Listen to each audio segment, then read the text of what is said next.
여기는 한국에 있는 유명한 고급 한정식 식당. 어떤 독일 여성이 식탁 위에서 벌어지는 장면을 보자 흥분을 금치 못하는데요. 이내 거친 숨을 몰아쉬기까지 합니다. 과연 이 여성에게는 어떤 일이 벌어진 건지 한번 알아보러 가실까요? 구독과 좋아요를 눌러주시면 영상 제작에 큰 힘이 됩니다. 안녕하세요. 저는 니클라스 베버라고 해요. 햇볕 잘 드는 독일 함부르크에서 자랐죠. 지금은 38살 한 자동차 회사에서 마케팅 이사로 근무하고 있어요. 저는 자타공인 미식가거든요. 세계 곳곳을 누비며 맛집을 찾아다니는 게 저의 최고의 행복이자 삶의 낙이죠. 그런데 최근에 그 낙이 무참히 깨지는 악몽 같은 일을 겪었어요. 평소처럼 회사 동료들과 즐겁게 회식을 하던 날 메뉴판에서 유독 시선을 사로잡는 요리가 있었죠. 바로 싱싱한 유럽산 굴을 곁들인 스파게티였어요. 저는 굴을 정말 사랑하거든요. 씹으면 톡톡 터지는 식감, 입안을 감도는 짭조름한 바다 냄새까지. 침이 꼴깍 넘어갈 정도로 먹음직스러웠죠. 그렇게 행복한 미소를 띠며 굴 파스타를 한 입 가득 먹었어요. 와인도 곁들여가며 즐거운 식사를 이어갔죠. 배가 부를 때까지 폭풍 흡입하고선 흐뭇한 마음으로 집으로 돌아왔어요. 따뜻한 이불 속에 파묻혀 꿈나라로 빠져들었죠. 오늘 먹은 굴 파스타의 여운을 음미하며 말이에요. 근데 한밤중에 갑자기 배가 뒤틀리는 거예요. 머릿속이 핑글핑글 돌고 진땀이 비오듯 쏟아지더라고요. 불길한 예감에 욕실로 달려갔죠. 상상조차 하기 싫은 지옥 같은 시간들이 흘러갔어요. 토하고 또 토하고 숨 쉴 틈도 없이 속이 뒤집어졌죠. 배는 칼로 쑤시는 듯 너무 아파서 도저히 견딜 수가 없더라고요. 119에 실려갈 정도로 몸 상태가 최악이었어요. 병실에 누워서도 정신을 차릴 수가 없었어요. 창백한 얼굴로 의사 선생님이 다가오셨죠. 알고 보니 급성 노로바이러스 감염이라는 거예요. 제가 그렇게 좋아하던 굴이 범인이었다니 위생관리가 제대로 안 된 탓이겠죠. 의사 선생님은 특별한 치료법이 없어서 시간이 약이라고 했어요. 하지만 그 시간을 견뎌내는 건 너무 괴로운 일이었습니다. 병원 신세를 지면서 스스로가 한없이 초라해 보였어요.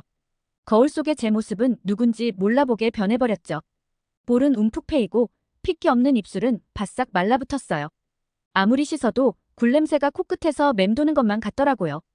이렇게 한심하고 보잘것없어진 내가 맞나 싶었죠. 차마 고개를 들 수가 없었어요. 겨우 퇴원은 했는데 몸 안에 있는 것들이 모두 빠져나가 힘조차 없었죠. 그 뒤로는 굴은커녕 해산물을 보기만 해도 간담이 서늘해지고 눈앞이 아찔해졌어요. 저는 그렇게 좋아하던 음식들인데 이젠 공포 그 자체가 되어버린 거예요. 회사 회식 때면 의뢰 굴 요리를 피하게 됐죠. 그런 저를 보며 회사에서 제일 비싼 굴 요리로 회식을 하는데 어떻게 저렇게 먹지 않을 수 있는지 이해가 안 간다는 식으로 뒷말을 하는 동료들이 늘어났고 괜히 눈초리가 따갑게만 느껴졌어요. 아무도 제 속내를 알아주지 못하는 것 같아서 서글펐죠. 저한텐 음식이 그냥 허기를 채우는 게 아니에요. 행복을 맛보는 거죠. 좋아하는 음식을 먹을 때면 세상이 다 제 것이 된 것만 같잖아요. 근데 제가 가장 좋아하는 굴 음식을 다시는 먹을 수 없다니 너무 절망스러웠어요. 꽤 오랫동안 방황했어요. 굴 말고도 다른 음식을 먹고 또 그렇게 될까봐 걱정이 먼저 앞서. 음식을 대하는 태도가 달라지면서 자신감도 떨어지고 의욕도 사라졌죠. 식사 자리가 불안하고 두려웠어요. 우울한 생각에 빠져있던 어느 날 대표님이 저를 불러서 이야기했어요. 니클라스, 우리 회사에서 한국 지사와 큰 계약을 따냈어. 난 자네가 마케팅 이사로서 이번 프로젝트의 적임자라고 생각하네. 갑자기 이런 소식을 듣고 정신이 아찔했죠. 한국까지 가라고요? 제가 지금 어떤 상황인데요?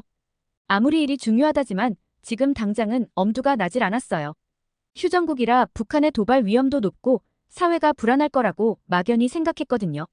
아시아 사람들이 더럽고 무질서하다는 고정관념도 있었고요. 한국에서 과연 제가 버틸 수 있을까 의문이 들었죠. 머뭇거리는 절 보며 상사가 어깨를 토닥였어요. 자네 요즘 건강도 안 좋아 보이던데. 한국에서 요양 겸 출장을 다녀오는 것도 나쁘지 않을 거야. 일은 최선을 다하되 틈틈이 휴식도 취하고. 결국 선택의 여지가 없었지만 긍정적으로 생각하기로 했어요. 한국으로 출국하는 날짜가 꽤 길어 프로젝트를 성공시키기 위해 한국어를 열심히 공부했답니다. 하지만 출국 날짜가 다가올수록 마음의 짐이 무거워졌어요. 큰 프로젝트를 책임져야 하는데 혹시 제가 망치면 어쩌나 낯선 환경에 적응할 수 있을까 걱정이 산더미였어요. 이대로 한국행 비행기에 몸을 실었죠.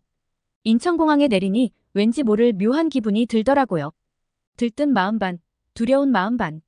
밖으로 나와 차에 올라 차창 밖을 내다보는데, 우와, 이게 서울이에요? 영화에서나 볼만한 멋진 건물들이 빽빽이 들어서 있고, 거리는 깨끗하고 질서정연하더라고요. 알고 보니 질서를 지키지 않고 더러운 나라는 한국이 아니라 중국이었더라고요. 서울로 들어서는 내내 감탄사가 절로 나왔어요. 짐작했던 것과는 너무 달랐거든요. 걱정했던 것과 달리 서울은 현대적이고 안전해 보였어요. 이 멋진 도시에서 새로운 도전을 시작한다니 묘한 기대감이 피어올랐습니다. 호텔로 가는 차 안에서 저도 모르게 한국에 대한 기대감을 안고 창밖 풍경을 음미했죠. 호텔 도착해서 짐을 풀자마자 한국지사의 직원 혜민 씨에게서 연락이 왔어요. 제가 좀 지쳐 보인다면서 주말에 맛집 투어라도 가자고 하더라고요. 사실 피곤하긴 했지만 현지 문화를 좀 더 느껴보고 싶은 마음에 제안을 받아들였죠. 토요일 아침, 구름 한 점 없는 파란 하늘이 절 반겼어요. 상쾌한 기분으로 나와보니 혜민 씨가 반갑게 미소 지으며 절 기다리고 있었죠. 차 안에서 혜민 씨의 추천 코스를 듣자 저도 모르게 들떠 오르더라고요. 서울의 맛과 멋을 한 번에 느낄 수 있는 곳이 여럿 있다는 거예요. 처음 간 곳은 북촌한옥 마을이었어요. 와, 정말 신선한 충격이었죠. 전통과 현대가 멋진 조화를 이루고 있는 공간이 눈앞에 펼쳐졌으니까요. 고즈넉한 한옥들 사이로 돌담길이 이어지고 그 위로 현대적인 감각의 카페와 공방들이 자리하고 있었어요. 마치 시간 여행을 온 것 같달까요? 전통 한복을 곱게 차려입은 행인들을 보니 괜스레 경건해지는 마음이 들더라고요. 마음이 한결 가벼워진 저는 혜민 씨와 함께 식사를 하기로 했어요. 혜민 씨가 몇 군데 식당을 추천해주더니 특이한 곳을 강력히 권하더라고요. 정통 한정식을 맛볼 수 있는 맛집이라면서 예약까지 다 해놨다니 저야 고마울 따름이었죠. 식당 입구에 도착하자 저는 눈이 휘둥그레졌어요. 고즈넉한 한옥 건물에 전통 문양의 창호들, 그리고 품격 있게 다듬어진 나무 간판까지. 영화에서나 봄직한 풍경이었죠. 독일에 세련되고 모던한 레스토랑과는 완전히 다른 분위기에 절로 경건해지는 마음이 들더라고요. 문을 열고 안으로 들어서자 또 한 번 감탄할 수밖에 없었어요. 어디 하나 부족함 없이 정갈하게 차려진 홀에는 나무로 만든 테이블과 의자들이 듬성듬성 놓여 있었죠. 테이블 보며 그릇, 수저에 이르기까지 전통 예술 작품 같은 멋스러움이 돋보였고요. 한복을 곱게 차려입은 종업원분들은 마치 궁중 시녀 같았어요. 이런 곳에서 식사를 한다는 게 꿈만 같았죠. 자리에 앉자마자 진수성찬이 차려지기 시작했어요. 제철 재료로 정성껏 만들었다는 전체 요리부터가 눈과 입을 즐겁게 하더니 본 요리들은 말할 것도 없었죠. 보기에도 먹음직스러운 음식들 앞에서 괜히 군침이 돌았네요. 이거 다 먹다가는 위가 터질지도 모르겠다는 생각이 들 정도였으니까요. 젓가락으로 음식들을 집어먹기 시작했어요. 자극적이지 않으면서도 깊은 맛이 났죠. 입 안 가득 퍼지는 감칠맛에 한국 음식의 매력에 흠뻑 빠지고 있었는데 그때 눈에 들어온 게 있었어요. 다름 아닌 굴이었죠. 한 접시에 예쁘게 담겨진 굴 요리를 보자마자 온몸에 소름이 돋았어요.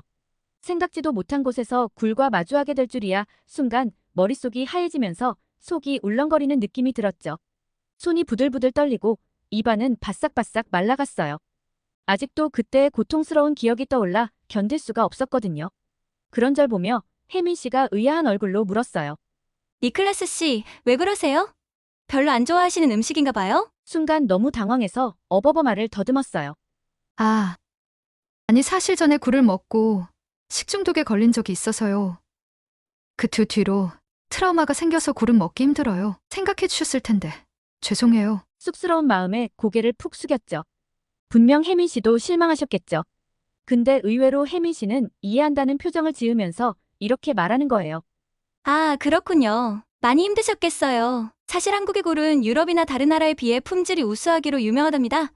해양 오염도 적은 편이고 물이 맑아서 그런지 굴 맛도 식감도 정말 좋아요. 특히 이 식당에서 쓰는 굴은 청정해역으로 소문난 완도에서 갓 채취한 초신선 굴이라고 하더라고요. 그 말을 듣는 순간 뭐라고요? 라는 생각이 머릿속을 스쳤어요. 한국 굴이 다른 나라 굴보다 좋다고요? 상상도 못한 얘기였죠. 저는 이때까지 굴은 유럽이 가장 유명한 줄 알았거든요. 멍하니 있는데 웬 종업원 분이 다가와 거들었어요. 맞아요. 사장님이 위생과 신선도에 각별히 신경 쓰고 있습니다. 매일 아침 현지에서 갓 잡아온 굴만 쓴다니까요? 안반수로 깨끗이 씻은 다음 급속 냉동해서 보관하고 주문 들어오면 그때 꺼내서 조리한답니다.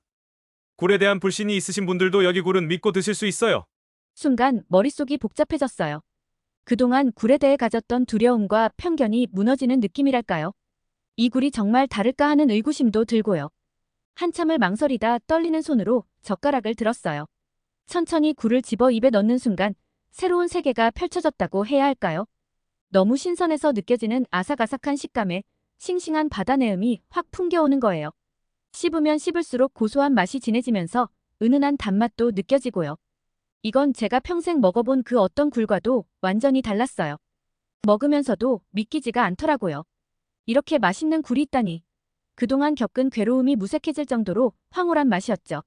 입안 가득 전해지는 감칠맛에 절로 눈을 감고 한 입, 두 입 정신없이 굴을 먹어치웠어요. 그런 저의 모습을 흐뭇하게 바라보던 혜민 씨가 웃으면서 말했어요. 어때요? 니클라스 씨, 한국 굴 맛있죠? 식중독에 걸렸다고는 하셨지만 굴 알레르기까지 있으신 줄 알고 걱정했었거든요. 다행히 괜찮으신가 봐요. 음식을 맛있게 잘 드셔서 저도 너무 기분이 좋네요. 그 말에 화끈거리는 얼굴로 고개를 끄덕였어요. 그동안 굴에 대해 가졌던 편견이 얼마나 우스웠는지 깨닫게 됐죠. 한국 음식을 전혀 모르고 왔던 제가 부끄러워질 정도였어요. 식사를 마치고 주방장님과도 이야기를 나눴죠. 이 식당의 경이로운 위생관리 비결을 물었더니 주방장님이 자부심 어린 목소리로 답해 주시더라고요. 사실 우리는 식재료가 곧 음식의 시작이라고 믿어요. 그래서 식재료 하나하나 꼼꼼히 따져 고르죠. 채소며 해산물이며 가장 신선한 것들만 엄선해서 쓰고요. 원산지부터 유통 과정까지 다 따져봐요. 그래야 안전하고 믿을 만한 음식을 대접할 수 있으니까요. 주방장님의 말씀을 들으니 깊은 울림이 느껴졌어요. 음식에 대한 정직함과 고집, 그리고 손님을 향한 진심이 이 한정식의 맛을 빚어내는구나 하는 생각이 들었거든요. 덕분에 저의 굴에 대한 편견이 송두리째 허물어지는 계기가 됐죠. 이 식당 덕분에 제 인생에 잊을 수 없는 한 페이지가 새겨졌어요. 음식에 대한 새로운 시각, 그리고 열린 마음가짐의 소중함까지 배워갈 수 있었던 값진 시간이었죠. 식당을 나와 밤거리를 걷는데 괜스레 마음이 벅차올랐어요. 서울의 밤 공기를 가득 들이마시며 걷다 보니 발걸음도 절로 가벼워지는 것 같았죠. 그 모습을 보며 혜민 씨도 환하게 미소 지었어요. 오늘 정말 뜻깊은 하루였어요. 니클라스 씨 덕분에 제가 한국 문화를 새롭게 바라보게 됐거든요. 우리나라 음식이 세계인의 입맛을 사로잡을 수 있다는 걸 깨달았달까요? 앞으로 더 많은 외국인 친구들에게 우리 음식을 소개하고 싶어졌어요. 가슴이 따뜻해지는 혜민 씨의 진심에 괜히 코끝이 찡해졌어요. 한국에서의 짧은 나날들이 절 이렇게 변화시킬 줄은 몰랐거든요. 편견의 벽을 허물고 세상을 향해 열린 마음으로 다가가는 법을 터득한 셈이죠. 혜민 씨, 정말 고마워요. 덕분에 제가 음식은 물론 인생을 대하는 자세까지 많이 배웠어요. 앞으로는 겉모습에 현혹되지 않고 진짜 가치를 보는 눈을 가지려고요. 그리고 문화의 다양성을 존중하고 수용하는 열린 자세로 살아갈 거예요. 오늘의 경험은 절대 잊지 못할 거예요. 서로를 똑바로 바라보며 활짝 웃었죠. 한국에서 만난 소중한 인연에 감사하는 마음이 가득 들었어요. 앞으로 여행은 한국으로만 와야겠어요. 제가 보지 못한 한국의 모습이 궁금해졌거든요. 저희 트라우마를 극복시켜준 한국 너무 감사합니다. 오늘의 사연은 어떠셨나요? 외국인들이 한국에 대해 겪은 해외 감동 사연을 계속해서 보고 싶다면 구독과 좋아요 부탁드려요. 긴 영상 시청해주셔서 감사합니다. 오늘도 행복한 하루 보내세요.